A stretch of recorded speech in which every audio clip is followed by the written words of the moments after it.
The Russian offensive operations within Pokrovsk continue at a steady pace as Russians have managed to cut off the E50 highway physically in the northwestern outskirts of the city. On top of that, the Russians have managed to capture remaining parts south of the railway line as well as parts of the railway station area, entering into the northern parts of Pokrovsk in the central and western parts. With this, the Ukrainians are significantly limited with regards to their supply lines, as the only roads into the city is from Rishine through the northern Dacia areas and down into the city from the north. This significantly limits the supplies that is able to be sent into the city, while the Russians also continue to threaten the Ukrainian supply line in the north by pushing through in the direction of Rodinsk. The Russians have managed to gain control over the northern outskirts of Rodinsk and additional advances within the central parts, including the apartment complex area, where the Russians continue offensive operations to gain full control over the city, which will lead to the physically cutting off the northern highway that leads into Pokrovsk and Mirnarad from the north. Gaining control over Rodinsk will allow the Russians to cut off the roads connecting into Pokrovsk from the northwestern direction through the Dacia area, and this will allow the Russians to physically encircle both Mirnarad and Pokrovsk. The Russian advances within Rodinsk are a result of the consolidation of their forces to the north of Statichok, removing the Ukrainian threat on the Russian flank and the northern flank of the city. This allowed them to double down on their offensive operations within Rodinsk, re-entering into the city and gaining control over the western flank near Sochetsk, pushing onto the railway area to gain control over the intersection here to the northwest of Rodinsk, allowing them to gain full control over the northern road leading into the city from the northern and northeastern directions. With additional control over the eastern road and through Lyman, the Russians now have 4 entry points into the city. This will allow them to continue offensive operations, with their main objective being to cut off the highway in the western outskirts of Rodinsk, gain control over the industrial area, and then advance to the south through Rodinsk down to the intersection where we've already seen a graveyard of Ukrainian vehicles as resulted by Russian long-range strikes.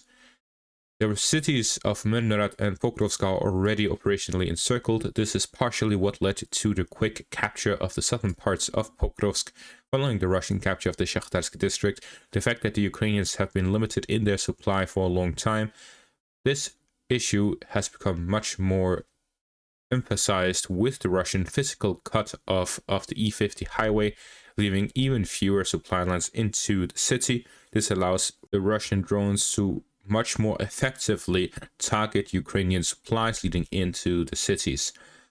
The already weakened defenses of the Ukrainians will become even weaker, and their possibility of even extending the Russian capture of these cities are becoming even slimmer, as the Russians are quickly moving on to the next points into the northern parts of the city, where only the industrial area, which the Russians have already penetrated in the western outskirts, and the industrial area as well as the apartment complex area in the northeastern outskirts of the cities remain under Ukrainian control, which can act as strongholds for the defense of Pokrovsk.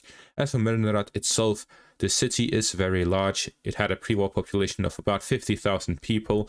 There are several apartment complexes and industrial areas within it, which would be difficult for the Russians to capture, but with the cut off through the directions of Rodinsk in the north and Pokrovsk in the northeastern outskirts of the city, they'll be able to physically cut off all roads leading into Mirnarad, which would physically encircle however many Ukrainian soldiers are in the city to defend it, not to mention the fortifications and settlements around Mirnarad and Pokrovsk, which would also be caught in this encirclement. This could become the largest encirclement of Ukrainian forces in this war since the encirclement of Mariupol at the very start of the war.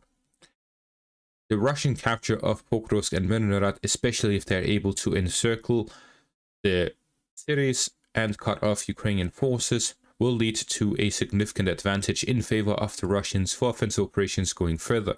They already have the foothold here in the northeast of Pokrovsk, which covers the eastern flank of the highway, which means a Russian push from Pokrovsk towards Rodinsk and then onwards towards Dobropilya could happen quickly, as the fortified positions have already been flanked.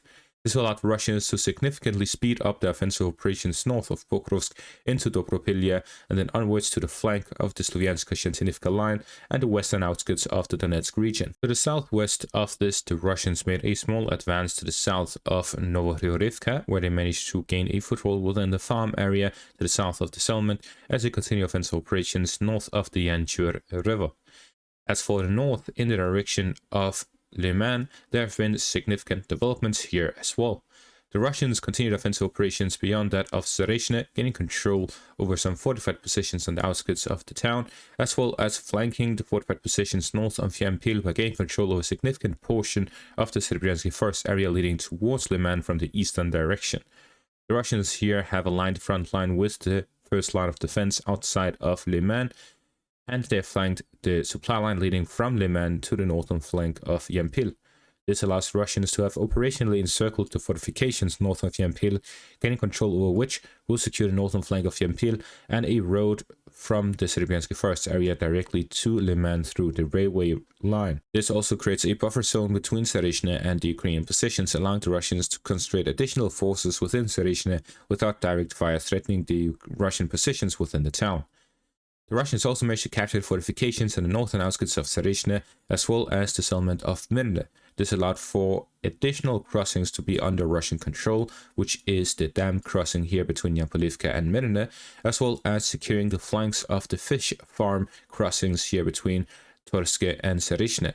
This allows the Russians to have additional secure crossings across the Sherebets river line and significantly increases and speeds up the supply capacity of the Russians within Zarechne. The Russian forces will now be able to concentrate from Kreminne directly towards Torske and Zarechne, and then upwards towards Yapolivka, then to Mirne and down towards Zarechne, and through the Serbiansky Forest area, through Torske and into the Serbiansky Forest area west of the Sherebets river line and northern flank of Yampil. This means that the Russian supply lines has been cut in half and has significantly been sped up. If it previously took an hour, it will take half an hour. If it previously took 4 hours, it will take 2 hours, and so on. So this is a significant advantage to the Russians, not to mention the roads possible have significantly increased as well with additional crossings. The Russians could previously send 2, they will not be able to send 4. So in total, it could be said that the Russian supply capabilities has been quadrupled in the direction of Zarechne with the capture of Mirne and the flanks of Zarechne. This means that the Russian opportunity to start a offensive operation to storm Lyman itself has presented itself with the capture of the supply lines. They're able to significantly strengthen the supplies going towards the city, strengthening the offensive capabilities of their forces, the amount of forces that can be concentrated. This also means an increase in artillery being used, an increase in FPV drones being used, and an increase in armored vehicles, armored personnel carriers, tanks, and everything in between that is able to be dedicated to the battle over Lyman. The Russians have a significant manpower and firepower advantage, but at many points it cannot be used due to a lack of supplies that is being able to be sent to the front. But with additional supply lines, then the increase of manpower and firepower to be used is also present. Not to mention the limitations in the Ukrainian supply resulting from the offensive operations of the Russians on the supply lines leading into Lyman, for example. The Russians have managed to advance further within Novoselivka, gaining control over the farm area in the southern outskirts, as well as a foothold within the forest patch area. This is to cut off all connections between Novoselivka and down south towards Drobisheve, Yarova, and Lyman. With this, Russians continued offensive operations to cut off the final supply lines leading into Lyman from the northwestern direction, leaving just a few river crossings where the Russians can target those crossings to prevent Ukrainian supplies from reaching Lyman, effectively operationally encircling the city and the surrounding defensive positions and fortifications. This significantly strengthens the Russian offensive capabilities in terms of decreasing the Ukrainian defensive capabilities.